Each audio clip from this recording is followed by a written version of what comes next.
자, 반장들 반가워요. 별일 없어요? 네, 좋습니다. 8월 2일 정치부회 시작합니다. 신반장, 기무사 개혁 TF가요. 조금 전에 그동안 논의해왔던 개혁 방안을 확정해서 발표했죠. 네, 권고안을 발표했는데 권고안, 거의 네. 조직을 사실상 해체하는 수준의 아주 강력한 권고안이 담겼습니다. 네. 일단은 기무사의 존립 근거가 되는 대통령령, 또 기무사령 이런 제도들을 모두 폐기하기로 했고요. 그래요? 네, 규모도 30% 감축하기로 했습니다. 그래요? 그러면은 권고를 하는 거니까 국방장관이 결정하는 거예요? 국방부 장관에게 보고가 되면 네. 검토를 해서 네. 대통령에게 보고를 하고 아하. 문재인 대통령이 아마 최종 결정을 할 걸로 보입니다. 그렇게 되겠네요. 네. 좋습니다. 최 반장, 어제 저희가 이제 김경수 경남지사가요, 피의자 신분으로 전환됐다는 속보를 다뤘잖아요. 오늘 바로 이제 압수수색에 들어갔습니다. 관사하고 사무실 등에 대해서요. 그러면은 소환이 임박했다고 봐야 되는 거예요? 일단 압수물에 대한 분석이 끝난 다음에 네. 양측의 조율을 거쳐서 이번 주 주말쯤에 이제 소환을 할 것 같은데 네. 특검에 따르면 드루킹과의 공범 혐의가 적시가 되었다고 합니다. 네, 오늘 평소보다 좀 침착해 보여요. 여기 들어가서 이야기 이어갑시다. 갑시다.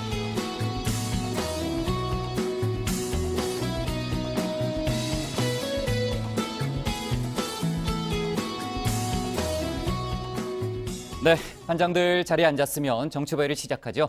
조금 전에 이제 신반장하고 간단히 얘기해봤지만요. 장영달 국방부 기무사 개혁위원장이 조금 전 최종 권고안 내용을 공개했습니다. 해체라는 표현은 쓰지 않겠지만 사실상 해체나 다름없는 수준의 개혁이라는 의미 부여가 있었고요.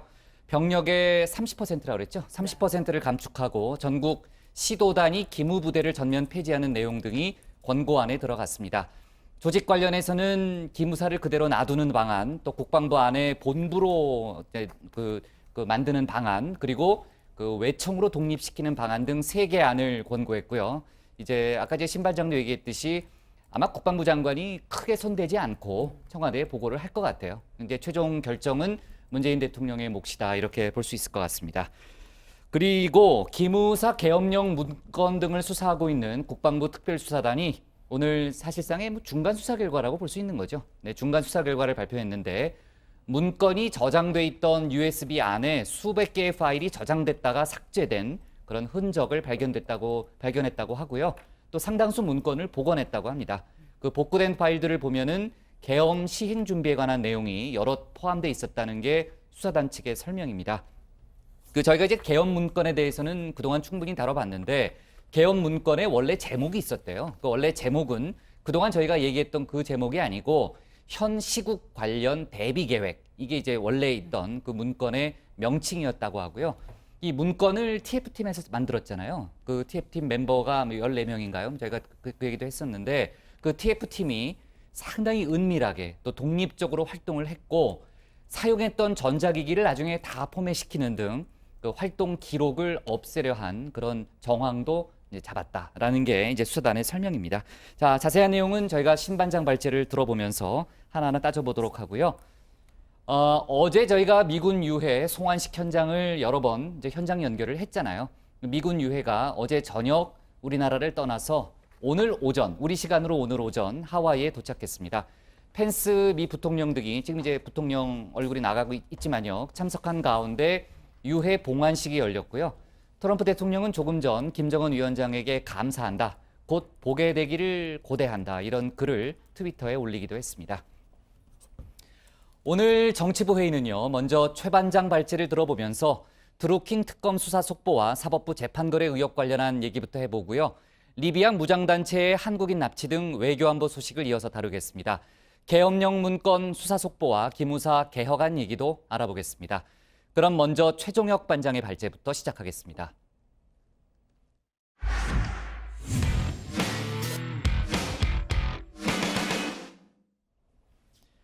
네, 드루킹 특검팀이 오늘 김경수 경남지사에 대해서 압수수색을 벌였습니다. 김 지사가 댓글 작업에 구체적으로 공모한 정황을 포착했다는 게 특검팀의 설명인데요. 강제 수사에 돌입한 만큼 이르면 이번 주말 김 지사를 소환할 걸로 보입니다. 이런 가운데 양승태 대법원의 재판거래 의혹 관련해서도 검찰이 외교부를 압수수색하는 등 수사에 속도를 내고 있습니다. 오늘 최 반장 발제에서는 특검과 검찰 수사 내용들을 자세히 다뤄보겠습니다. 네, 허익범 특검팀의 수사가 의혹의 정점을 향하고 있습니다. 압수수색을 시작으로 김경수 경남지사에 대한 강제 수사에 돌입을 했는데요. 지난달 31일 압수수색 영장이 한 차례 기각되자 특검은 곧장 보강 수사를 벌였고 추가 증거를 확보해 하루 만에 다시 영장을 청구했습니다. 그리고 발부를 받았죠. 압수수색은 동시다발로 이뤄졌는데요. 먼저 경남 창원의 경남도청 집무실과 관사입니다. 자, 그리고 국회의원회관 사무실도 포함이 됐는데요. 의원 시절 사용하던 733호입니다. 지금은 보궐선거에서 당선된 민주당 김정호 의원실이죠. 초반에 의원실 측에서 압수수색을 거부해 나온 검사도 한동안 이렇게 소파에 앉아서 기다려야 했는데요. 그러는 와중에도 열심히 스마트폰을 봐가며 일하는 모습이었는데 제가 혹시나 특검의 주요한 수사 정보가 있지 않을까 싶어 메인 눈으로 들여다봤더니 드루킹 특검 국회, 특검 뉴스를 검색해 보는 중이었습니다. 포털에 본인 이름 한 번쯤은 다들 검색해 보시죠. 근데 그나저나 다른 분들은 이렇게 안경을 쓰고 나오면 막 화제도 되고 뉴스에도 나오고 하던데 제가 어제 하루 종일 막 포털 사이트 봤는데 아무도 언급을 해주지 않더라고요. 아직 저는 멀었나 봅니다. 모두가 라면이라고 할 때 팩트의 힘을 믿으면서 족발을 들이밀던 바로 그 기자입니다. 시청자 여러분, 최종혁 실검 한번 올려주십시오. 지금 영어로 셀레브리티라고 하잖아요. 유명인사랑 같이 일하고 있다는 게 얼마나 행복한지 모르겠네요. 자, 다정의 가족분들 검색창에다가 고석승, 이 석자 한 번씩만 검색해 주시면 감사하겠습니다. 자, 특검은요, 압수물 분석 작업이 끝나는 대로 이르면 이번 주말 김 지사를 소환할 것으로 보입니다. 특검은 김 지사가 지난해 대선 당시 드루킹 일당의 댓글 조작을 지시하거나 또 알고도 묵인한 것으로 보고 있습니다.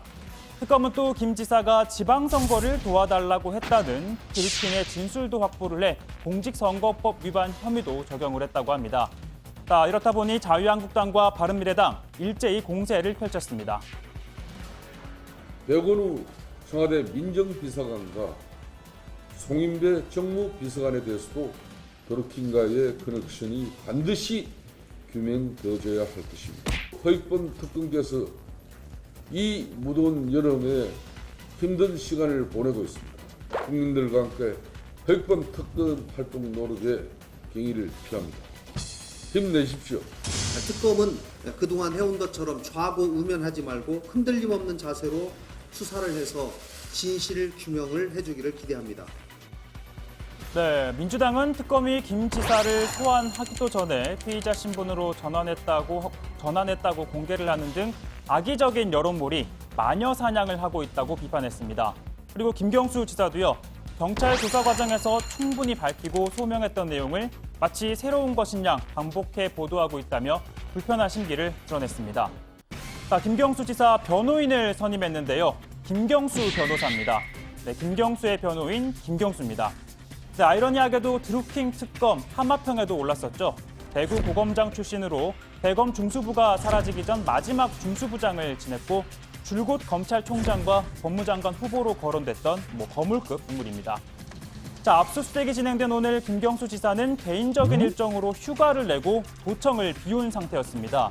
그러니까 수장이 자리를 비운 도청에 특검이 들이닥쳐 압수수색을 벌인 건데요.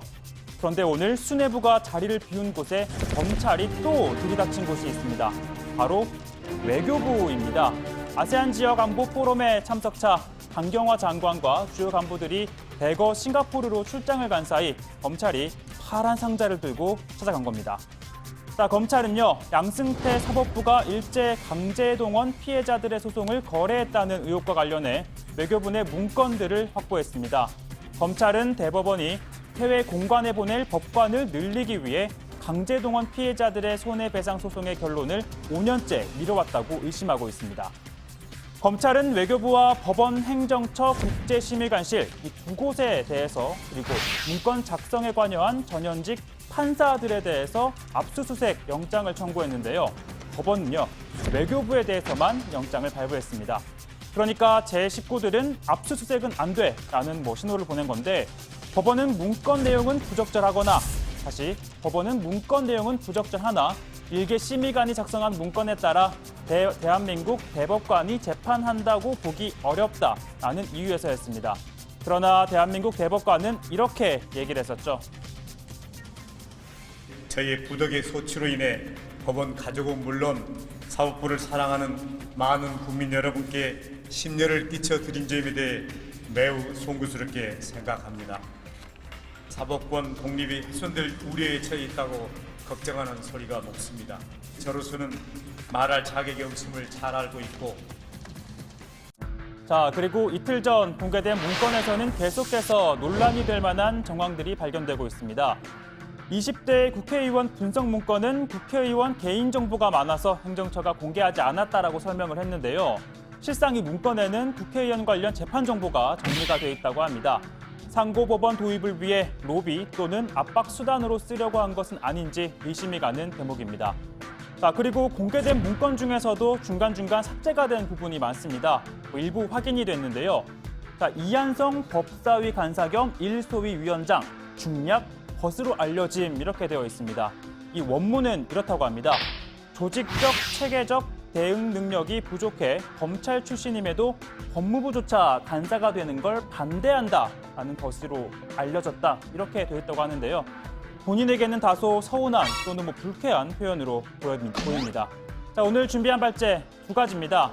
첫 번째는요. 강제 수사 불 당긴 특검, 김경수 지사 압수수색입니다. 그리고 또 하나는요. 강제징용 재판거래 의혹, 검찰 외교부 압수수색입니다. 네, 그 두 가지 뉴스가 다 이제 중요하고요. 오늘 이제 다 이제 속보가 많은 그런 내용이니까 하나하나 좀 따져볼게요. 먼저 드루킹 특검 관련한 얘기부터 해봐야 될 것 같은데 특검이 오늘 김경수 경남지사에 대해서 전방위적인 압수수색을 벌였습니다. 앞서도 얘기했지만요, 이 반장. 소환 조사가 임박했다고 봐야 되는 거죠? 네, 그렇습니다. 이 드루킹 김동완 씨의 댓글 조작 의혹을 수사하고 있는 허익범 특검팀이 이 김경수 경남지사와 관련된 장소 3곳을 압수수색했습니다. 우선 이 김 지사가 의원 시절에 사용했던 국회의원회관 사무실, 그리고 현재 김 지사가 근무하고 있는 경남도청 집무실, 또 이 경남지사 관사에 각각 검찰과 수사관을 보내서 이 관련 자료를 확보했습니다. 네, 당초 특검팀은 의원회관 사무실에서 김 지사와 전 보좌관 한모 씨가 사용했던 업무용 PC를 확보하려고 했지만 특검에 따르면 모두 복구가 불가능한 수준으로 포맷됐다고 합니다. 김 지사 측은 국회의원직을 그만둘 때 국회에서 요구하는 절차에 따라 PC를 제출했을 뿐 PC 저장 내용을 의도적으로 삭제한 게 아니다 이렇게 밝혔습니다. 국회 사무처도 전 의원과 보좌진이 사용했던 컴퓨터는 개인정보 유출을 우려해 데이터를 완전 삭제해야 한다면서 규정대로 처리했다는 입장을 밝혔습니다. 결국 특검팀은 김 지사의 일정관리 비서가 사용하던 PC에 대해 압수수색 영장을 집행했습니다. 특검 측의 설명을 들어보겠습니다. 김 지사가 국회의원 재직 시절 그 일정 관리를 담당했던 비서의 컴퓨터가 있을 것이다. 예, 그래서 그에 관해서 압수수색이 필요하다. 예, 라는 저희가 소명 자료를 첨부해가지고 법원에 영장을 신청을 했고 어젯밤 11시에 영장을 발부받아서 오늘 오전 9시에 집행을 했습니다. 김경수 지사 같은 경우에는 그동안 특검 조사에 성실히 임하겠다는 입장을 여러 번 밝혔잖아요. 어때요? 오늘 이제 압수수색 이후에 김 지사의 입장이 나온 게 있습니까? 네, 이 특검의 전방위적인 압수수색에 대해서 상식적으로 이해하기는 어렵지만 앞으로도 협조하겠다라는 입장 밝혔습니다. 김 지사는 오늘 강금원 전 창신섬유 회장 6주기를 맞아서 휴가를 내고 충주에서 열린 추도식에 참석 중이었습니다. 그 사이 벌어진 압수수색에 대해서 예기치 않은 일들이 있었다. 갓 1개월 남짓된 도청 사무실과 비서실까지 왜 뒤져야 하는지 상식적으로 이해하기는 어렵지만 필요하다니 당연히 협조를 할 것이다 라고 이야기했습니다. 네, 반면 자유한국당은 정반대의 주장을 펼쳤는데요. 윤영석 수석 대변인 김 지사가 압수수색이 시작이 되자 돌연 휴가를 내고 출근하지 않았다며 압수수색 사실을 알고 곤혹스러운 상황을 피하기 위해 연가를 이용해 잠적한 걸로 보인다라고 주장을 했습니다. 그러면서 특검이 김 지사의 드루킹 댓글 조작 공모 혐의뿐만 아니라 6.13 지방선거와 관련 선거법 위반 혐의도 수사 중이라면서 김 지사가 얼마나 많은 거짓말로 국민을 우롱했는지 경찰이 또 권력 눈치를 보며 사건을 어떻게 은폐했는지 특검 수사에서 속속 드러나고 있다면서 철저한 진상규명을 요구했습니다. 네, 그렇군요. 자, 그러면은 이제 압수물 분석 작업을 마치는 대로 소환 일정을 조율하고 이르면은 오늘이 무슨 요일이에요? 목요일이죠. 그러니까 이번 주말에 소환 조사가 이뤄질 가능성이 높다는 얘기가 특검팀 주변에서 나오고 있는데 아까 이제 이 반장, 그 최 반장이 설명은 했어요. 그 김경수 지사가 상당히 거물급 변호사를 선임했네요. 네, 맞습니다. 이 법조계에 따르면 김경수 지사가 이 자신과 동명이인인 김경수 전 대구고검장을 이 변호인으로 선임했다고 합니다. 김 지사와는 이 경남 진주 동양으로 2013년에 이 대검 중수부가 사라지기 전 이 마지막 중수부장을 지내는 등 이 검찰의 특수수사 전성기를 이끈 인물로 평가받고 있습니다. 현직 때는 이 한보그룹 비리 그리고 김영삼, 김대중 두 전직 대통령 아들 비리 등 이 굵직한 대형 사건들을 주로 수사했는데요. 이 공교롭게도 드루킹 특검 임명 당시에 후보로 물망에 오르기도 했었습니다. 김경수 변호사는 앞서 이 경찰 수사 단계에서 선임된 변호인 3명 등과 함께 이 특검과 치열한 공방을 벌일 것으로 예상됩니다. 네, 김경수 전 그 중수부장 상당히 유명한 인물이죠. 그 검찰 내에서 신망이 상당히 두텁고요. 저도 좀 알아요. 예전에 이제 한보그룹 비리 얘기했잖아요. 그 수사. 그때 이제 심재륜 중수부장 시절에 드림팀이 구성이 됐는데 그때 이제 뭐 최재경 전 민정수석이라든지 홍만표 전 검사장이라든지 뭐 김수남 전 검찰총장이라든지 김경수 전 중수부장 다 이제 굉장히 유명한 특수사에서 유명한 사람들이 다 모여 있었어요. 그 얘기를 왜 했지? 자, 좋습니다. 그 재판거래 의혹 수사 그 내용을 좀 다뤄봐야 될 것 같은데 그 주제를 좀 바꿔볼게요. 법원이 일제 강제징용 피해자들의 소송을 놓고 거래를 시도했다는 의혹, 그 의혹에 대해서는 저희가 지난번에 다룬 바 있고요. 이제 오늘 외교부를 전격 압수수색을 했습니다. 그런데 아까 이제 최 반장도 얘기했지만요. 지난번에 또 임종원 전 차장의 경우도 그랬지만요. 법원이 법원 관련한 압수수색 영장은 다 기각을 하고 외교부 관련한 부분만 발부를 한 거죠? 네, 그렇습니다. 검찰은 강제징용 재판거래 의혹을 확인하기 위해서 법원 행정처 국제심의관실과 문건 작성에 연루된 심의관들에 대한 압수수색 영장을 청구했지만 법원은 모두 기각했습니다. 법원이 이미 제출할 가능성이 있고 문건 내용은 부적절하나 일개 심의관이 작성한 문건으로 대한민국 대법관이 재판한다고 보기 어렵다는 이유 때문이었습니다. 영장 전담 판사가 문건 내용이 부적절하다며 재판 거래 정황을 인정하면서도 영장을 발부하지 않은 건 노골적인 법원 감싸기라는 비판을 피할 수 없어 보입니다. 또 최근 검찰은 당시 법원 내부에서 강제징용 손배소가 파기환송될 것이라는 소문이 돈다 이런 글을 자신의 소셜미디어에 작성했던 부장판사를 참고인 신분으로 불러서 조사를 했는데 역시 같은 취지의 진술을 했다고 합니다. 네, 어제도 저희가 회의 때 그 얘기를 했지만요. 어제 이제 검찰 관계자가 기자간담회에서 이래서는 진실을 밝힐 수 없다. 상당히 이례적으로 법원을 강하게 비판을 했어요. 그러니까 법원이 계속해서 압수수색 영장을 무더기로 기각을 하니까 이제 어제 작심하고 이제 비판을 한 셈이었는데 만약에 지금 법원이 지금 이제 고 반장도 설명했지만 지속적으로 검찰 입장에서 봤을 때 비협조적인 태도로 나온다면은 지금 정치권 안팎에서 특별 영장 전담 판사 등 특별 재판부를 구성해야 되는 거 아니냐 이런 여론이 지금 일고 있잖아요. 그 부분에 상당히 여론의 동향도 여론도 또 그쪽을 지지하는 그런 움직임이 있지 않을까 하는 생각도 좀 해보게 되고요. 어제 고영한 전 대법관 등 3명이 퇴임했다는 소식을 다뤘었는데 오늘은 김선수 변호사 등 신임 대법관들이 취임식을 가진 거죠? 그렇습니다. 김선수, 이동원, 노정희 3명의 신임 대법관들의 임기가 오늘부터 시작됐습니다.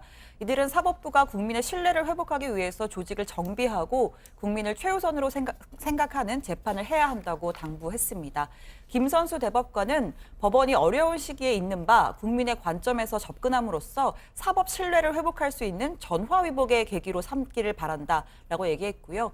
이동원 대법관도 새롭고 진실한 마음가짐으로 다시 국민만 바라보면서 좋은 재판, 법과 양심에 어긋남이 없는 재판을 계속해 나가기를 소망한다라고 얘기했습니다. 특히 헌정사상 순수 변호사 출신으로는 처음 대법관 자리에 오른 김선수 대법관, 청문회 과정에서 제기된 정치 편향성에 대해서도 유념하겠다는 뜻을 밝혔습니다. 들어보시죠. 우리 사회의 다양한 가치와 이익, 특히 사회적 약자와 소수자의 관점이 대법원의 논의에도 반영되어야 한다는 국민의 열망이 저를 이 자리에 서게 한 원동력이었다고 생각합니다. 대법관으로서 직무를 수행함에 있어 외부의 압력에 굴하지 않을 것임은 물론이고 정치적 고려를 일절하지 않겠습니다. 자, 이틀 전 공개된 사법행정권 남용 문건 196건에 대해서는 저희가 이제 이틀 연속 집중적으로 다뤘는데 거기서 이제 미처 얘기하지 못했던 부분을 마지막으로 좀 다뤄볼게요. 연일 새로운 정황들이 또 이제 새로 발견이 되고 있는데 상고법원이 사실상 국회 통과가 어렵게 되니까 출구 전략을 마련하기도 했다면서요? 네, 우선 법원행정처는 2015년 당시 정기국회에서 이 상고법원 설치 법안 통과가 불투명해지자 소위 최후의 타겟책을 논의했던 것으로 보입니다. 상고법원 법률안 11월 정기국회 통과 전략이라는 문건을 보면요. 법사위 법안 소위를 건너뛰고 바로 전체 회의에 부의하는 방안을 추진을 했습니다. 통상 법안은 소위를 거쳐야 하지만 아주 특수한 상황에서 가동할 수 있는 건데요. 이 안을 검토한 겁니다. 당시 법사위원장이었던 이상민 의원, 임종원 당시 법원행정처 차장이 찾아와서 상고법원 법안을 전체 회의에 바로 부의해달라고 요청한 적이 있다라고 말하기도 했습니다. 네, 이후에 끝내 법안 처리가 무산되자 이 행정처는 19대 국회가 끝나도 상고법원 정책을 중단하지 않고 이 중장기 추진 과제로 공식 전환해야 이 양 원장의 리더십 손상이나 레임덕을 막을 수 있다라고 분석합니다. 그러면서 양 전 원장이 추진해야 할 정책이나 비전을 적극 발굴해서 추진해야 한다고 하는데요. 이 물 대통령이라고 불렸던 노태우 전 대통령이 북방 정책으로 역사적으로 평가받는다는 예를 들면서 이 양 전 원장은 대표 정책으로 소통을 강화해야 한다고 제안합니다. 또 법관들을 감동시킬 수 있는 이 실질적인 소형 이슈들을 전면에 내세워야 한다라고 하는데요. 예를 들어서 안시월제도, 유연근무제, 그리고 각종 복지시설 확충 등 이 정책 추진 열의와 성과를 보여줘야 한다 이렇게도 적혀 있습니다. 네, 자 김경수 지사가 아마도 이제 주말 사이에 소환될 가능성이 좀 높은데 저희가 다음 주 월요일에 관련한 속보를 같이 내일도 있구나 회의가 참 어쨌든 다음 주 월요일에 그 회의 다뤄보는 걸로 하고요. 좋습니다. 오늘 기사 제목은요 이렇게 정할게요. 특검 김경수 지사 전방위 압수수색으로 잡겠습니다. 다음은 고석승 반장의 발제를 들어보겠습니다.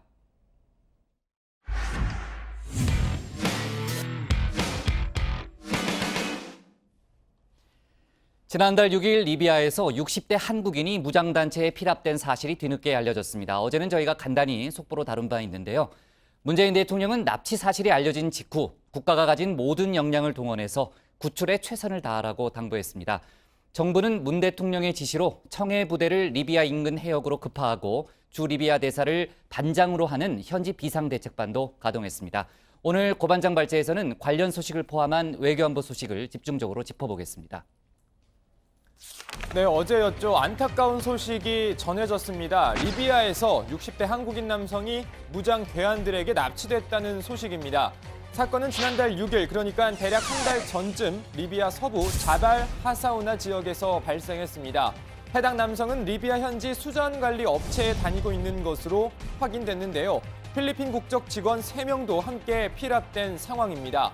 사실 이번 사건은 언론사들도 일찌감치 알고 있던 상황이었습니다. 하지만 정부의 엠바고 요청으로 보도를 하지 않았던 건데요. 어제 리비아 현지 언론이 납치 피해자들의 동영상을 페이스북에 올리면서 사건이 결국 공개됐습니다. 해당 영상 속에서 납치 피해자들은 영어로 도움을 요청했습니다. Help me, President, please. Our country, South Korea. I am too much suffering and too much have problem.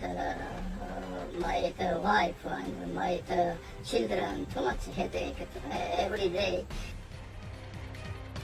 네, 현지 주 리비아 대사관은 신고 접수 직후 리비아 대사를 반장으로 하는 비상대책반을 가동하고 리비아 외교부, 내무부 등과 접촉하며 사건 해결에 나선 상황입니다.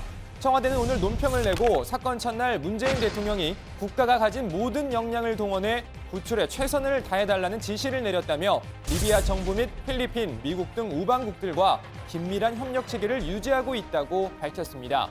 아덴만에서 작전 수행 중이던 청해 부대도 급파돼 수에즈 운하를 거쳐 현재 그리스 크레타섬 인근 해역에 대기 중인 것으로 전해졌습니다. 해당 단체는 동영상만 공개했을 뿐 아직 우리 정부나 납치 피해자들의 회사 등의 협상을 요구하지도 않은 상황입니다. 외교부는 영상이 공개됐기 때문에 납치 단체로부터 조만간 접촉이 올 것으로 예상한다고 밝혔습니다.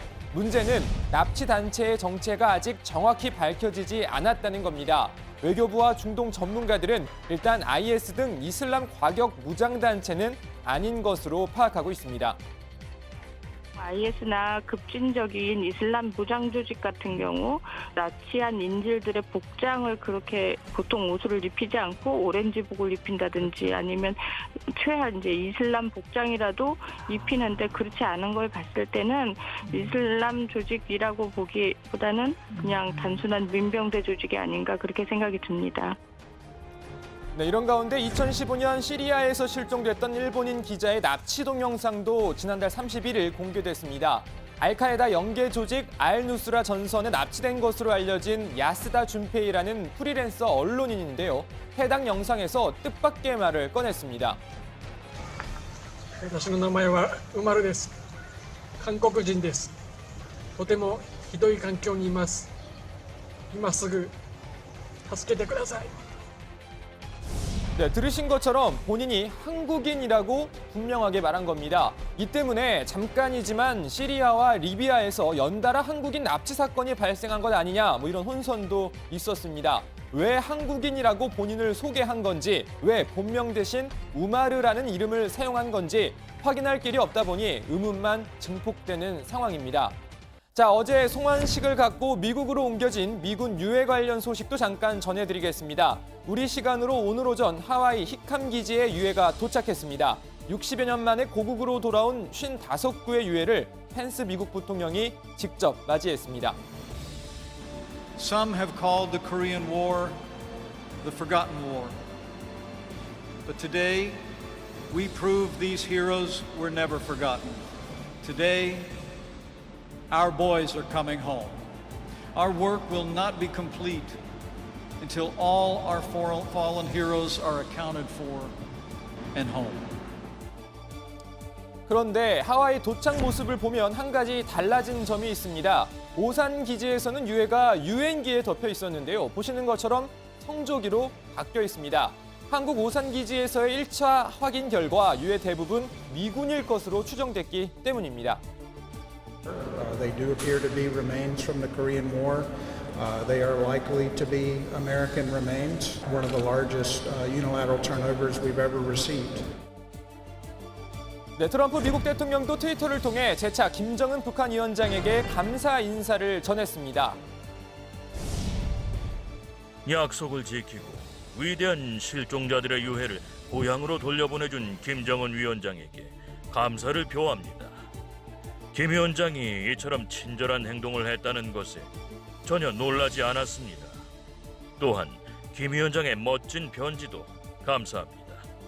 곧 김 위원장을 다시 만나게 되길 고대하고 있습니다. 네, 관련 소식은 자리에 들어가서 좀 더 전해드리고 오늘 발제 이렇게 정리하겠습니다.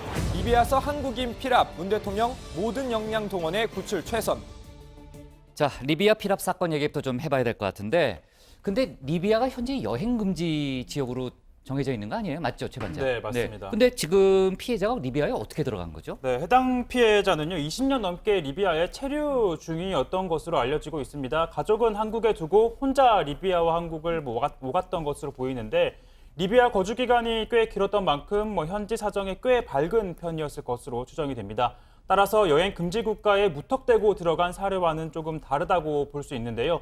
현재 리비아에는 약 30명 정도의 한국인이 체류 중인 것으로 알려졌는데 대부분 사업 등 업무 목적으로 머물고 있는 것으로 보입니다. 네, 앞서 지난 2014년에도 리비아에서 우리 국민 납치 사건이 있었습니다. 당시 한서구 코트라 트리폴리 무역관장이 이 트리폴리 시내에서 무장 괴한에게 납치됐다가 사흘 만에 풀려난 적이 있는데요. 기억나요. 네, 맞아요. 네. 이 리비아는 1980년대 카다피 정권 당시에 대규모로 추진했던 대수로 공사를 저희 동아건설에서 따내는 등 우리 기업들이 잇따라 진출하면서 우리나라에 많이 알려진 바 있습니다.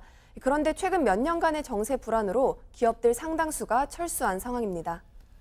네, 근데 이번 납치 사건과 관련해서 리비아 정부도 굉장히 적극적으로 해결에 나선 모양새입니다. 이번 사건 해결을 위해서 국가 최고위원회에 부총리가 지휘하고 내무부, 정보부 등이 참여하는 특별위원회를 꾸린 것으로 알려졌습니다. 리비아 입장에서도 이번 사건으로 애가 탈 수밖에 없는 게 리비아는 카다피 사망 이후 과도 정부 체제가 이어지고 있는데요. 한국 기업들의 재진출을 적극적으로 요청하고 있는 상황이었습니다. 지난해에는 부총리가 직접 한국을 찾아 우리 기업들의 사업 재개를 요청하기도 했습니다. 이런 가운데 납치 사건이 벌어지면서 리비아 정부도 조금 난감해진 상황입니다. 네, 어쨌든 뭐 난감하다고 해도 그 리비아 정부가 적극적으로 나선다고 하니까 그나마 다행이네요. 그 부분은요. 아, 근데 신반장 오늘 청와대에 그 피랍 관련 논평이 논란이 됐다 이런 얘기를 들었는데 왜 그런 거예요? 네, 오늘 오전에 청와대 김의겸 대변인 명의로 논평이 하나 나왔는데요. 이 리비아 언론의 동영상 공개로 어제 엠바고가 깨지면서 청와대도 거기에 맞춰서 입장문을 낸 겁니다. 그런데 이 입장문의 좀 내용이 좀 논란이 됐는데 입장문을 보면 오랜 기간 거친 모래바람을 맞아가며 가족을 지탱해온 아버지의 책임감이 느껴진다. 그를 납치한 무장단체에 대한 정보라면 사막의 침묵에도 귀를 기울이고 있다. 이런 비유적인 표현이 많이 등장했습니다. 일부 언론과 네티즌들 사이에서 생사가 오가는 급박한 상황을 너무 감성적으로 표현한 것 아니냐 이런 지적이 나오기도 했습니다. 네. 그 아까 이제 고반장도 얘기했지만요. 문재인 대통령이 모든 역량을 동원해서 구출에 최선을 다하라라는 얘기를 했고 또 리비아 정부도 적극적이라고 하니까 좋은 소식이 빨리 전해지기를 한번 기대해 보고요. 그 상황 추이를 저희도 좀 계속 지켜봐야 될 것 같아요. 고반장이 좀 챙겨주고요. 그리고 그 미군 유해 어제 저희가 이제 현장을 연결했던 그 미군 유해가 오늘 오전에 미국으로 돌아갔습니다. 지금 하와이에 있는데 그 트럼프 대통령의 트위터를 아까 보니까요. 김정은 위원장과 만남을 고대한다면 이런 건데 사실상 곧 만나자는 거 아니에요? 네, 그렇습니다. 아까 소개해드린 대로 다시 만나길 고대한다 뭐 이런 메시지를 남긴 건데요. 사실상 2차 북미 정상회담을 염두에 둔 게 아니냐 이런 평가입니다. 이미 트럼프 대통령은 지난 싱가포르 북미 정상회담 당시에도 김 위원장과의 만남을 이어갈 것이라고 밝힌 바 있습니다. 이때 백악관 초청 의사도 밝혔었죠. 결과적으로 유해 송환을 계기로 한동안 교착 상태에 빠졌던 북미 간의 비핵화 논의가 다시 급물살을 탈 수 있다는 기대가 조심스럽게 나오고 있습니다. 그렇군요. 자, 지금 이제 ARF, 아세안 지역 안보 포럼이 지금 열리고 있는데 북미 간 대화가 앞으로 어떻게 진행될지 예측해 볼 수 있는 바로미터잖아요. 근데 그 폼페이오 장관과 이용호 외무상이 내일 이제 싱가포르 도착한다는 얘기를 저희가 했었잖아요. 북미 회담은 아직 확정된 상황이 아니죠, 최 반장. 네, 아무래도 최대 관심이 가는 만남인데 이용호 외무상과 폼페이오 장관 모두 내일 중으로 싱가포르에 도착할 예정입니다. 아직까지 북미 외교장관 회담 확정 소식은 나오지 않고 있는데요. 서로 실질적인 비핵화 조치 그리고 종전선언과 제재 완화 등을 주장하며 팽팽히 장애 신경전을 벌이는 상황입니다. ARF 기간 도중 깜짝 회담을 가질 가능성도 여전히 배제는 할 수 없는 상황이고요. 그리고 우리 강경화 외교부 장관은 어제 아세안 국가들과 잇따라 회담을 가진 데 이어서 오늘은 러시아, 일본, 중국 외교장관과 차례로 양자회담을 갖습니다. 모두 6자회담 당사국이라는 점에서 비핵화 관련 논의가 집중적으로 이루어질 것으로 보이고요. 특히 남북미 중 4자 종전선언이 최근 핵심 이슈로 부상한 만큼 한중 외교장관 회담에서 어떤 이야기가 오갈지 관심이 모이고 있습니다. 네. 아, 참, 그 종전선언 얘기했으니까 그 얘기를 좀 해야 되겠네요. 제가 아까 메모를 좀 해가지고 왔는데요. 오늘 해리스 주한 미 대사가 처음 기자간담회를 가졌어요. 거기서 이제 종전선언 관련한 상당히 좀 중요한 몇 가지 대목을 얘기를 했는데, 일단 이제 그 북한이 종전선언을 원하잖아요. 그 얘기는 저희가 이제 다뤘고, 종전선언을 하려면은 그 비핵화를 향한 북한의 상당한 움직임이 필요하다. 이런 표현을 썼고요. 그 일단은 종전선언이 가능성의 영역에 들어와 있다라는 부분은 인정을 했습니다. 인정을 했지만은 그 아직 북한이 그 종전선언으로 가기 위한 필요한 조치를 했다고는 생각하지 않는다. 자기는 그런 조치를 보지 못했다. 이렇게 이야기를 했고요. 평화협정과 종전선언은 많이 다르다. 완전히 다르다. 이제 평화협정 이전에 이제 종전선언이 논의될 것이다라는 얘기를 하면서 그러면은 아까 얘기했던 대로 비핵화를 향한 북한의 상당한 움직임이 뭐냐 이게 궁금하잖아요. 그거에 대해서도 설명을 했는데 핵시설 명단을 제출하는 게 좋은 출발점이 될 거다라고 이야기를 했습니다. 그러니까 미국이 이제 종전선언 전에 그 북한의 그 비핵화 관련한 분명한 움직임을 기대하고 있다라는 얘기는 저희가 다뤘었는데 그럼 구체적으로 뭘 원하느냐라는 부분에 대해서 지금 이제 해리스 대사의 얘기를 들어보면은 핵시설 리스트를 제출하는 거를 1차적인 그 방식으로 이제 보고 있는 것이 아닌가라는 그런 생각이 듭니다. 자, 좋습니다. 오늘 야당 기사 제목은요. 이렇게 정할게요. 문 대통령 모든 역량 동원해 구출에 최선으로 잡겠습니다. 다음은 이선화 반장의 발제를 들어보겠습니다.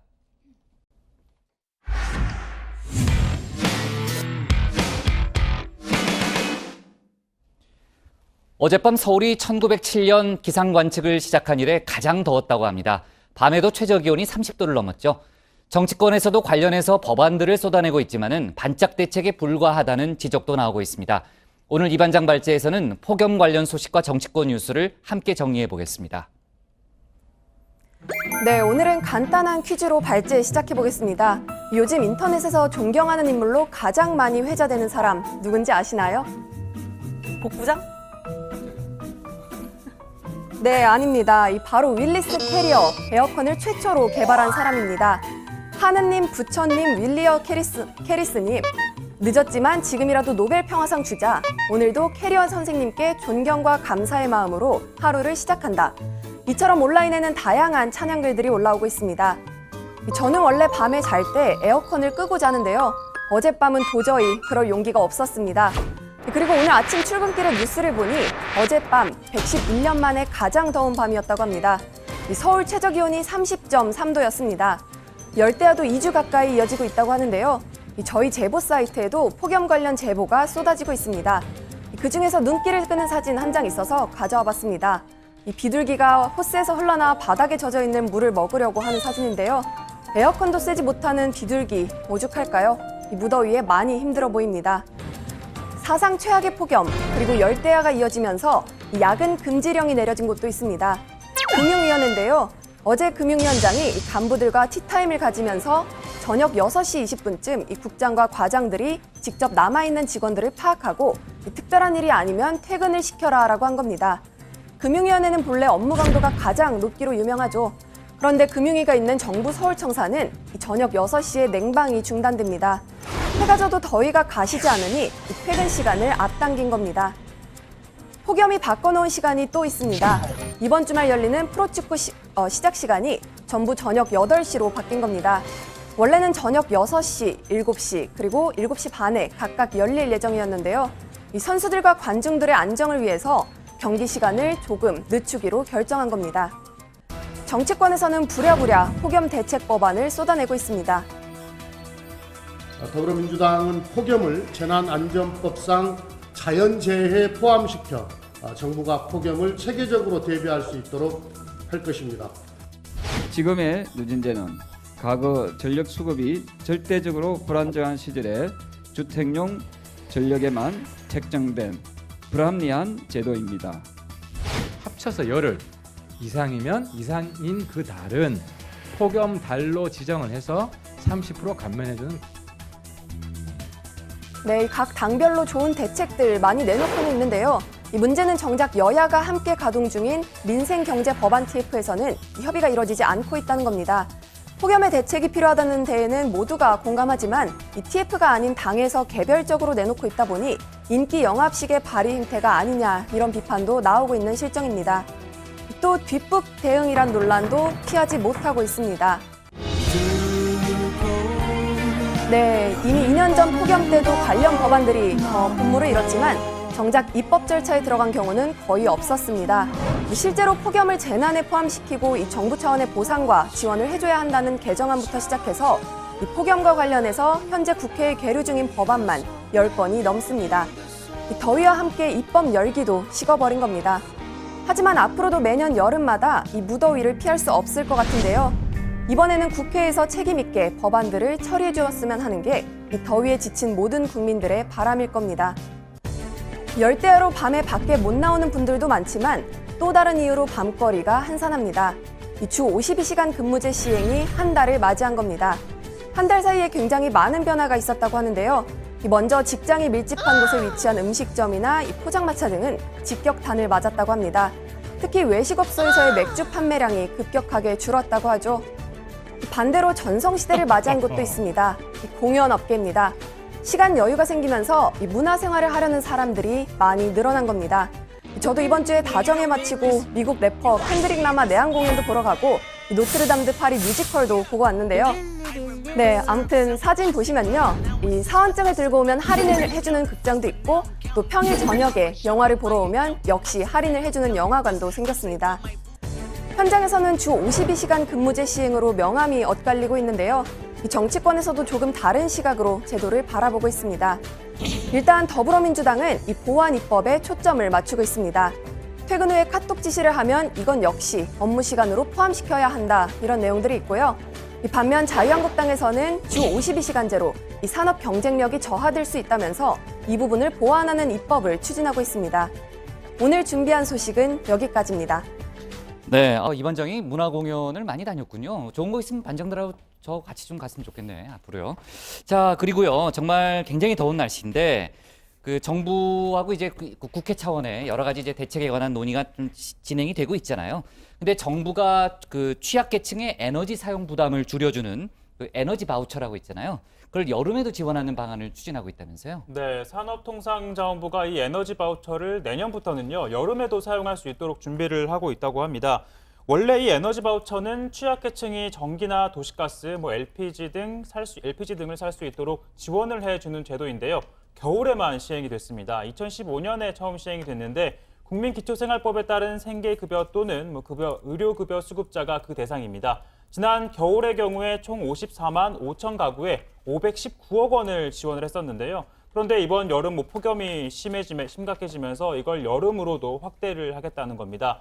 다만 예산을 늘려야 하는 등 절차가 필요해서 당장 올해에는 지급이 어렵다라고 밝혔습니다. 네, 정말 날씨가 너무 덥기 때문에 에어컨을 끌 수가 없는데 사실 에어컨을 틀면서도 전기료 걱정이 되잖아요. 특히 이제 가정용 전기료가 이제 누진세 때문에 정말 부담이 상당히 큰 상황인데, 근데 일본에서는요, 누구한테 물어볼까? 신반장. 에어컨을 정부가 계속 많이 틀라고 한다면서요? 절전 캠페인이 아니고 노절전. 절전 안 왜 하는 그런 캠페인이 거예요? 있다고 합니다. 아낌없이 에어컨 틀라는 건데 이 정부에서 절전보다는 열사병 등에 더 만전을 기해야 한다라는 팜플렛도 제작해서 배포를 하고 있다고 합니다. 이렇게 에어컨 마음껏 틀 수 있는 이유는 바로 누진제가 다소 미미하기 때문인데, 우리나라와 달리 사용량을 급격하게 늘려도 이 누진제를 일률적으로 적용하는 데다가 이마저도 원래 요금과의 차이가 미미하다고 합니다. 일본 국민들 중에서는 누진제가 있는지도 모르는 국민들도 있다고 합니다. 네, 그뿐 아니라 이 저소득층에게 에어컨 구입 비용을 지원하는 정책도 시행하고 있다는데요. 일본 정부는 지난달 1일부터 이 생활보호 대상인 세대에게 최대 5만 엔, 그러니까 우리나라 돈으로 약 50만 원까지 에어컨 설치비를 지원하는 제도를 시행하고 나선 겁니다. 일본에서 에어컨은 원래 1990년대 이전에는 사치품으로 분류가 됐었는데요.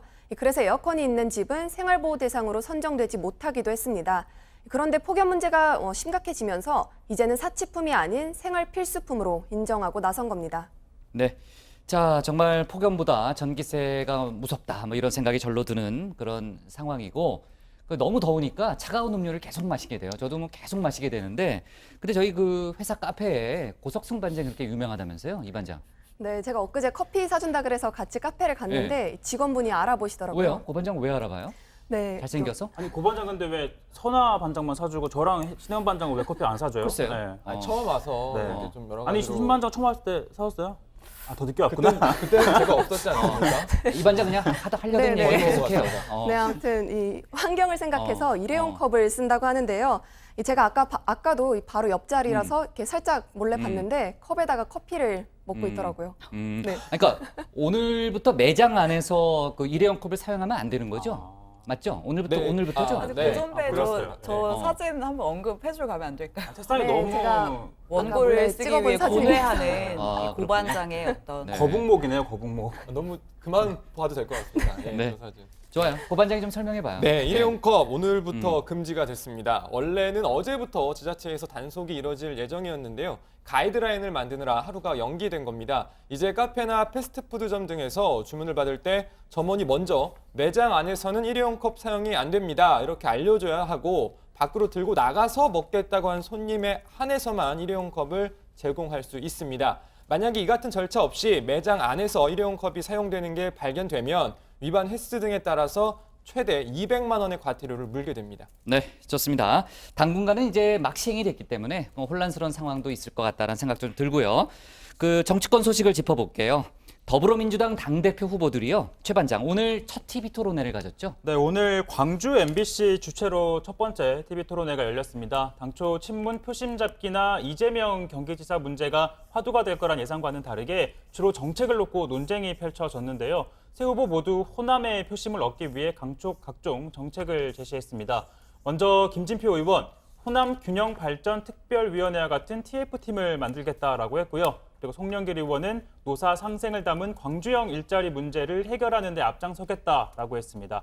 그리고 이해찬 의원, 한전이 추진하고 있는 한전 공대 설립 문제를 거론하면서 교육부 장관 경험을 살려 빨리 추진될 수 있도록 하겠다라고 했습니다. 그리고 토론회에서는 기무사 문제를 놓고도 이야기가 오갔는데요. 후보 3명 모두 기무사는 해체돼야 한다라는데 한 목소리를 냈습니다. 네, 자 그렇고요. 오늘 민주당 당대표 후보 적합도 조사 결과가 발표됐다는 뉴스를 봤거든요. 이 반장 맞아요?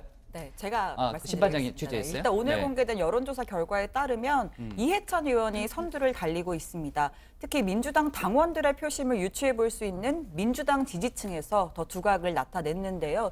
이 표를 한번 보시면 이해찬 의원이 35.7%, 송영길 의원 17.3%, 김진표 의원 14.6%, 그러니까 두 의원을 합친 것보다 이해찬 의원이 좀 더 높습니다. 다만 지지하는 후보가 없다고 답한 사람, 또 잘 모르겠다고 답한 사람의 규모도 32.4%, 한 3분의 1 정도 수준이어서 앞으로 전당대회까지 결과를 쉽게 예측할 수는 없을 것 같습니다. 네, 자 역시 전당대회를 앞둔 민주평화당 소식도 살펴봐야 될 것 같은데 어제 지도부를 선출하는 온라인 투표가 시작됐다고 저희가 소식을 전했잖아요. 이 반장, 지금 상황이 어떻게 되고 있어요? 네, 아직 진행 중입니다. 오늘 저녁 7시까지인데요. 오늘까지죠? 네, 맞습니다. 네네. 일단 어제 첫날 투표율은 10%에 미치지 못했습니다. 어젯밤 8시 기준으로 9.92%로 집계됐는데요. 이 때문에 최종 투표율이 20%를 넘지 못할 거란 위기감도 이 당내에서는 나오고 있는 분위기입니다. 생각보다 저조한 관심에 당대표 후보들은 이 막판 투표 독려에 총력을 기울이고 있는데요. 각자 자신의 SNS에 투표 방법을 설명한 영상이나 사진 등을 올리고 있습니다. 또 박지원 의원은 페이스북에 저도 방금 투표했다라고 하면서 투표하면 평화당이 살아나고 평화당이 살아나야 청와대와 민주당이 민생 서민 경제에 더 전념하고 겸손해진다 이러면서 참여를 당부했습니다. 네. 자, 일단 아직 투표가 진행 중이긴 하지만 조금 전에 이 반장도 언급했듯이 생각보다는 관심이 적어서 당에서는 좀 우려스러운 시각도 있다라는 생각이 얘기를 들었고요. 아무튼 상황을 좀 더 지켜보는 걸로 할게요. 오늘 기사는 이렇게 정리하겠습니다. 민주당 당대표 후보들 첫 TV 토론으로 제목을 잡겠습니다. 다음은 신혜원 반장의 발제를 들어보겠습니다.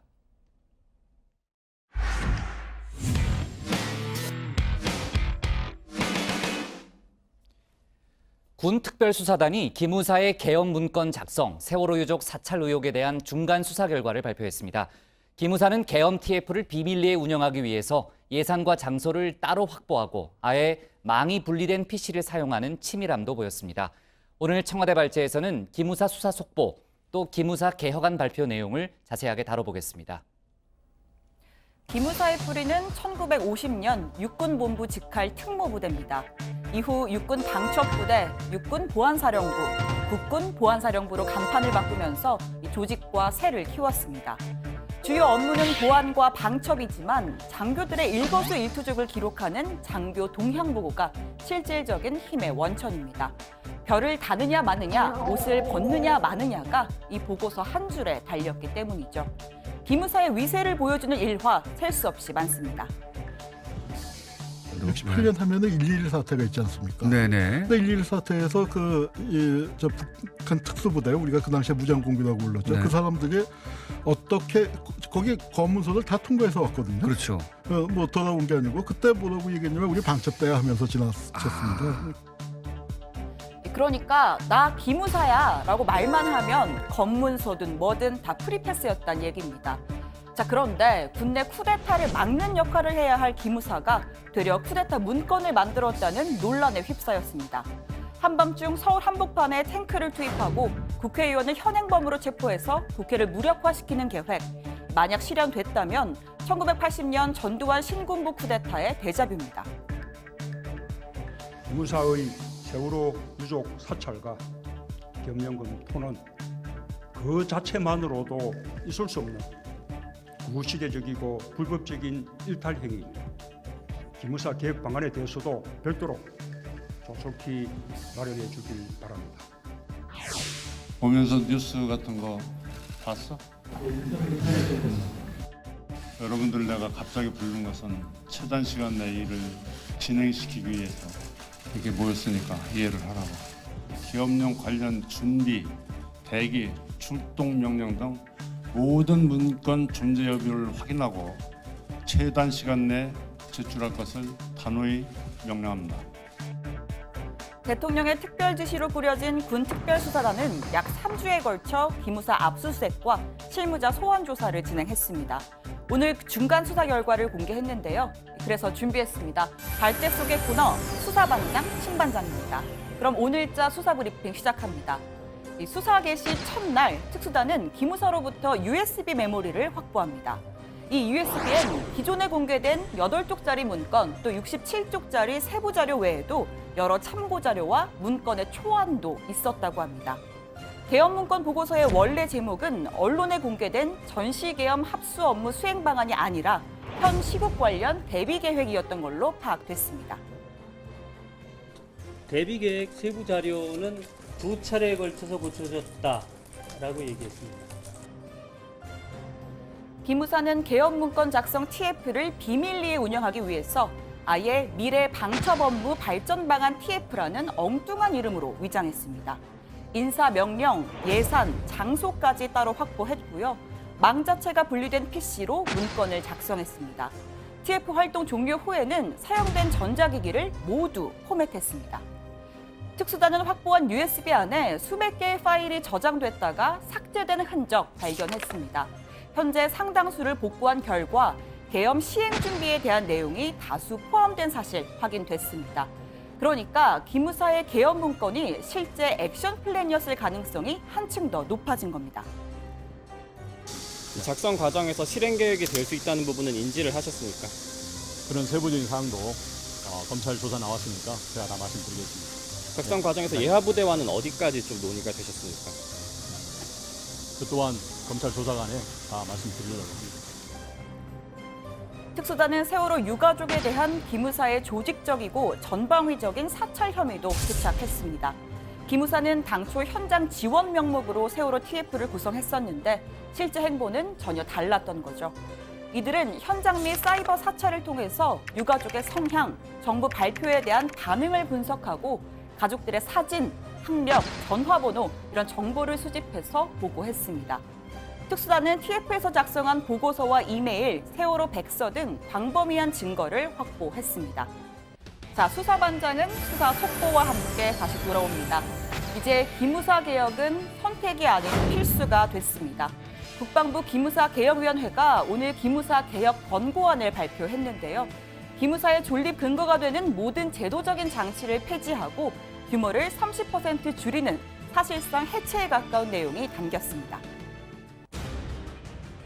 국민이 원하는 동시에 완벽한 국방 태세를 갖추는데 군 정보부대가 정치 개입이나 민간인 사찰이라거나 또 특권 의식을 통한 군 사기 저하 이런 것들이 다시 발생하지 못하도록 조치하겠다는 것이 아마 핵심이 될 겁니다. 전국에 1000여 명 정도로 추산되는 지역별 기무부대, 이른바 60단위 기무부대도 없어질 걸로 보입니다. 이들은 지역 정치인과 유지 또 공무원들에게 세미나 명목으로 향응 접대를 하면서 민간인 정보를 수집하고 또 사찰했다는 의혹이 제기된 바 있습니다. 오늘 발표된 권고안은 국방부의 검토를 거쳐서 청와대에 보고될 예정입니다. 오늘 발제 정리하겠습니다. 특수단, 기무사 USB 파일 수백 개 복구, 계엄 시행 준비 내용 더 있답니다. 네, 이제 마지막에 이제 제목에도 나왔지만요. 특수단이 확보한 기무사 USB에 정말로 많은 문건들이 들어 있었다는 거 아닙니까? 그러니까 기존에 공개됐던 문건 외에도 계엄 시행 준비에 관한 여러 자료가 더 있다는 사실이 오늘 확인이 됐고요. 그러니까 이제 아까 뭐죠? 미래 방첩 업무 발전 방안 TF라는 거였다는 거죠. 그러니까 계엄 TF의 존재를 숨기기 위해서 위장 이름까지 사용했다. 이렇게 볼 수 있는 건데, 자, 여러 가지 내용이 있습니다. 속보가 많으니까 일단은 고 반장이 관련한 내용을 하나하나 좀 차근차근 정리하면서 가죠. 네, 특수단은 지난달 16일 수사를 시작한 이래 지금까지 기무사 계엄 TF에 참여한 16명을 포함해 총 25명을 소환 조사했습니다. 기무사령부에 대해선 2차례 압수수색을 했죠. 이 과정에서 USB 등 여러 증거 자료를 확보했습니다. 기무사가 작년 2월 계엄령 문건 작성을 위해 TF를 구성했는데 이 TF를 비밀리에 운영하기 위해 미래 방첩업무 발전 방안 TF란 이름으로 인사, 명령, 예산, 별도 장소를 확보했고 망이 분리된 PC를 이용해 문건을 작성하고 운영 이후엔 사용된 전자기기를 포맷했다는 게 특수단의 설명입니다. 네, 특수단은 USB 안에 수백 개의 파일이 저장됐다가 삭제된 흔적 발견하고 이 중 상당수를 복구했습니다. 이 복구된 파일에 계엄 시행 준비에 관한 내용이 다수 포함된 점에 주목하고 구체적인 사실관계를 확인하는데 수사력을 집중하고 있다라고 발표했고요. 또 계엄 문건 보고서의 원래 제목은 언론에 공개된 전시 계엄 및 합수 업무 수행 방안이 아니라 현 시국 관련 대비 계획이었던 것으로 파악됐다고 합니다. 이 매뉴얼 성격의 문건이 아니라 탄핵 전국 당시를 겨냥해서 시행을 전제로 한 계획 문건일 가능성에 무게가 실리는 대목입니다. 글쎄요, 뭐 현 시국 관련 대비 계획이라는 거 아닙니까? 네. 그죠? 네. 자, 그리고 세월호 유가족들에 대해서요, 사진, 전화번호, 학력까지 수집한 사실도 이번에 확인이 된 거죠? 네, 특수단이 당시 기무사에서 작성한 세월호 관련 보고서와 이메일, 그리고 세월호 백서 및 업무용 PC 등 광범위한 증거를 확보해 분석을 했는데요.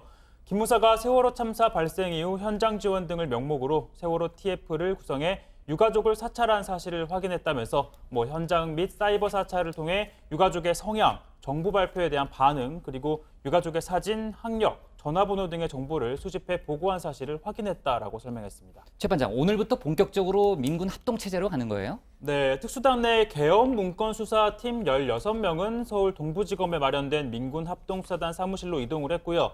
다만 세월호 민간인 사찰 수사팀은 국방부 영내 특수단 사무실에 남아서 수사를 계속 진행하고 있습니다. 네. 자, 그리고 저희 회의 전에 들어왔던 속보지만은 오늘 기무사 개혁위원회 기무사 개혁안이 발표가 됐습니다. 논란이 상당히 컸던 만큼 얼마만큼의 강도 높은 내용이 그 안에 담겨 있을 것인가가 역시 초미의 관심사였는데 어때요? 누구한테 물어볼까? 일단 조직 규모를 이 반장 대폭 줄이는 내용이 들어가 있는 거죠? 네, 장영달 위원장이 이 기무사를 해체하는 수준으로 조직을 재편성하고 이 현재 병력의 30%를 감축하는 내용을 골자로 한 기무사 개혁 권고안을 발표했습니다. 아, 그러면은 잠깐만. 현재 한 4,200명 정도라고 제가 알고 있는데 30%요? 네, 그러면 한 3,000명 규모가 되는 거예요? 네, 맞습니다. 이 사실상 대수술인데요. 이 권고안에 따르면 기무사 운영의 근거가 되고 있는 현재 대통령령과 기무사령을 완전히 폐기하고 이 관련 모든 제도와 장치도 없애기로 했습니다. 이 장 위원장은 조직을 어떻게 둘 것인가에 대해선 사령부 형식을 유지할 것인지 아니면 장관의 참모기관으로 운영하게 될 것인지 아니면 또 장기적으로 입법을 거쳐서 외청으로 독립시킬지 이 세 개의 안을 병렬적으로 국방부 장관에게 보고하겠다고 설명했습니다. 네, 또 서울을 포함해 광역시도 11곳에 설치된 이른바 60단위 기무부대는 전면 폐지하도록 건의하기로 했습니다. 장 위원장은 이런 개혁들이 이뤄지면 앞으로 불법적인 정치 개입이나 민간인 사찰, 특권 의식을 갖고 군내 사기를 저하시키는 행위들이 근절될 것으로 본다면서 개혁안이 지체 없이 추진돼야 한다는 단서를 달아서 국방부에 보고할 것이다 이렇게 덧붙였습니다. 국방부는 권고안에 대한 타당성을 검토한 뒤에 문 대통령에게 보고하고 최종 발표를 할 예정입니다. 네, 좋습니다. 자, 기무사 논란은 지금 정치권으로 옮겨붙은 상태잖아요. 자유한국당 김성태 원내대표가 저희도 이제 어제 그 얘기를 다뤘습니다마는 노무현 전 대통령 탄핵 때도 군사 계획이 있었다는 주장을 하고 관련해서 이제 그저께부터 이제 이 내용이 나왔었잖아요. 기무사가 반박하는 이제 그런 일도 있었습니다. 그런데 이제 군사 계획이 있었다. 처음에는 이제 계엄을 검토했다. 이렇게 김성태 원내대표가 얘기했다가 말을 좀 바꿨어요. 말을 좀 바꿔서 논란이 되고 있는데 그러니까 그 한국당 주장을 통해서 보더라도 계엄이라는 표현은 없었다는 거죠? 그렇습니다. 김성태 원내대표가 어제 국회에서 이석구 기무사령관을 만났습니다. 그리고 당시의 문건을 열람하고 그 후에 기자회견을 열었는데 노무현 전 대통령 탄핵 소추 상황에서 대정부 전복 대비 차원에서 기무사가 군사 계획을 수립하고 시행한 다수의 문건이 존재한다는 것을 확인했다 이렇게 주장했습니다. 이어서 명확한 진실규명을 위해서 국회 차원의 국정조사를 열 것이다라고 얘기했는데요. 이 문건에는 계엄령이 언급되지 않았지만 사실상 같은 내용이라는 주장입니다. 들어보시죠. 계엄이나 이수령이라는 용어를 직접 사용하지 않았지만은 탄핵을 전후해서 발생할지 모르는 정부 전복에 대비한 군사적 대비 계획을 체계적으로 진행하였다는 사실입니다. 근데 신반장, 계엄령 대비하고요. 비상사태 대비는 다른 거 아니에요? 그래서 주체와 대응 내용이 다르고요. 이 문건과 관련해서도 정부 전복 등 비상사태에 대비하는 건 기무사 본연의 업무에 해당하지만 계엄령 선포와 후속 조치는 기무사와는 무관한 일입니다. 또 군사 대비 계획이라는 건 군부에서 일어날 수 있는 쿠데타를 제거하기 위한 것이지 2016년 계엄 문건은 그 계엄령은 이 국회를 대상으로 한 것인 만큼 분명히 차이가 있습니다. 네. 자, 그리고요. 자유한국당이 김의겸 청와대 대변인과 임태훈 군인권센터 소장을 기밀 누설 혐의로 검찰에 고발하겠다라는 입장을 어제 밝혔잖아요. 근데 제 기억으로는 불과 며칠 전에는 계엄 문건은 비밀 문건이 아니다라고 하지 않았어요? 최 반장? 네, 지난달 열렸던 국회 정보위에서 기무사 업무 보고가 있었는데요. 이때까지만 해도 자유한국당은 해당 문건은 기밀이 아니다라고 얘기를 했었는데 제가 준비한 영상 한번 보시죠. 기무사령관도 이게 아니었다는 게, 그러니까 2급으로 등재하지 않았다, 등록을 하지 않았다, 이 부분에 대해서는 시인을 했습니다. 지금 이제 오늘 보니까 등재를 하지 않았다는 거랑 기밀이 아니라는 건 또 다른 얘기인 것 같은데. 아니죠. 기밀 문서는 무조건 등록을 하도록 돼 있대요. 근데 이제 이게 기밀 문서가 아니기 때문에 등록을 하지 않았죠. 그렇기 때문에 네. 그러니까 그런 정도로 가벼운 문서라고 주장을 하는 겁니다. 그 사람들은. 네, 정치권 공방도 거세지고 있습니다. 이 기무사 문건 공개가 정권 차원의 기획이라는 한국당 주장에 대해서 민주당은 이 과도한 물타기이자 허위 주장을 하고 있다 이렇게 맞받았는데요.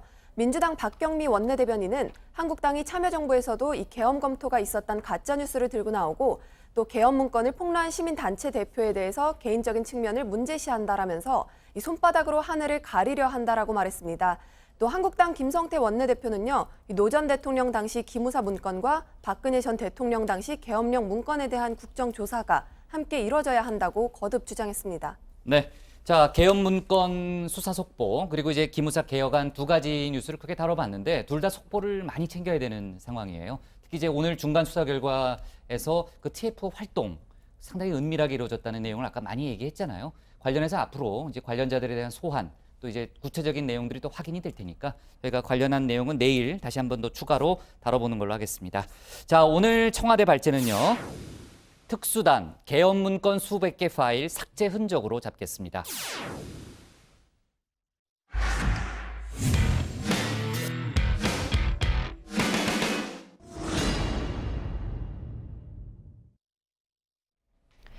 안녕하세요. 톡 쏘는 정치의 강정입니다. 대한불교 조계종 하면 우리나라 불교 종파 중에 최대 종파로 꼽힙니다. 그 최대 종파에서 막강한 권한을 갖고 있는 총무원장 설정 스님. 지난 5월 MBC PD 수첩이 제기한 3대 의혹 때문에 큰 논란을 빚었습니다. 숨겨둔 여자와 딸이 있다, 학력을 속였다, 부정축제를 했다는 의혹들입니다. 설정 스님은 학력 위조는 인정했지만 나머지는 부인하고 있는데요. 그러나 종단 원로인 설조 스님이 40일 넘게 단식하고 불교계뿐 아니라 기독교, 천주교계까지 나서서 비판의 목소리를 높이자 결국 퇴진 입장을 내놨습니다. 교구본사 주지 협의회 회원 스님들께서는 회의 후 총무원장 스님을 예방하고 원장 스님의 뜻을 청취하기로 했습니다. 원장 스님께서는 8월 16일 개최하는 임시 중앙총회 이전에 용퇴하시겠다는 말씀을 하셨습니다. 지난달 27일 설정 스님은 기자회견을 열고 조속한 시일 내에 진퇴 여부를 결정하겠다고 밝혔는데요. 결국 그 시한이 나온 셈입니다. 성도들의 뜻을 현명히 받아들이겠습니다. 조속한 시일에 종단의 안정과 화합을 위한 길을 신중히 모색하여 진퇴 여부를 결정하겠습니다. 설정 스님 퇴진이 확정되면 총무부장이 권한대행을 맡아서 60일 내에 총무원장 선거를 치르게 됩니다. 사실 설정 스님의 3대 의혹은 이미 총무원장 선거 당시에 제기됐던 문제들입니다. 특히 숨겨둔 딸이 있다는 의혹을 놓고 첨예하게 입장이 엇갈리고 있는데요. 하와이 무량사 주지 스님인 도현 스님은 김모 씨의 딸이 설정 스님의 딸이라는 녹취록을 공개하기도 했습니다. 그래서 이 녹음을 제가 하게 된 이유는 두 번째 와가지고는 사실은 제가 설정 스님의 여자입니다. 딸이 있습니다. 설정 스님을 만나지 못하면 저는 여기서 죽으려고 왔습니다. 이러면서 여러 번 죽겠다고 하니까 제가 큰 겁이 났어요. 이러다가 내가 이분하고 이런 얘기하다가 돌아가시게 되면은, 자살하게 되면은 제가 또 책임을 져야 되지 않나 해가지고 그래서 녹음을 하게 됐습니다. 그러자 어제 김모 씨는 반박 기자회견을 열었는데요. 녹음이 도현 스님의 주도하에 이뤄졌으며 설정 스님과 자신의 딸은 아무런 관련이 없다고 주장했습니다.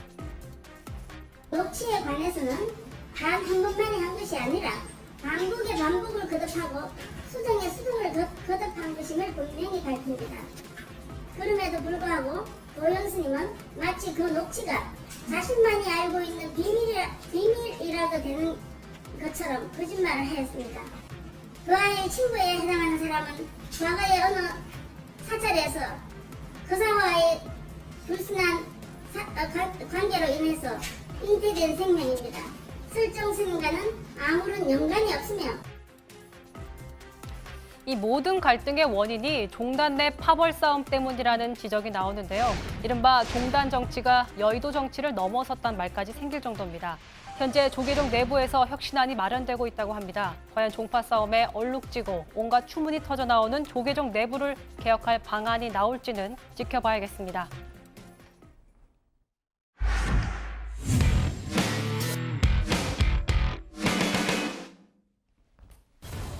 네, 오늘 저희가 오른 한 컷은 특전사 훈련 중 질식사 감독장교 무죄 확정입니다. 2013년, 14년이죠. 특전사 하사 2명이 포로 체험 훈련을 하다 질식사한 사건이 있었죠. 관련해서 관리감독 잘못으로 기소됐던 영관급 장교 2명에게 대법원이 오늘 무죄를 선고했습니다. 당시 피해자들은 호흡곤란을 느껴 살려달라고 외쳤지만 적절한 조치가 이뤄지지 않았죠. 하지만 대법원은 관리 부주의와 사망 간의 관련성이 적다고 봤습니다. 이렇게 법적 판단, 직접적인 법적 판단은 일단락됐지만 군의 모든 책임까지 면제됐다고 할 수 있을까요? 일단 그 훈련 강도를 유지하면서도 안전관리에 소홀함이 없도록 매뉴얼과 시스템을 갖추는 것, 일단 특전사에 부여된 과제라고 생각합니다. 오늘 정치부에는 여기까지고요. 저희는 내일 다시 찾아뵙겠습니다. 네. 마지막에 또. 잠깐. 이 반장 일주일 동안 수고했어요. 다음에 또 와요. 네. 양 반장 오지 말라 그럴까? 되게 고생했어요. 네. 수고하셨습니다. 네.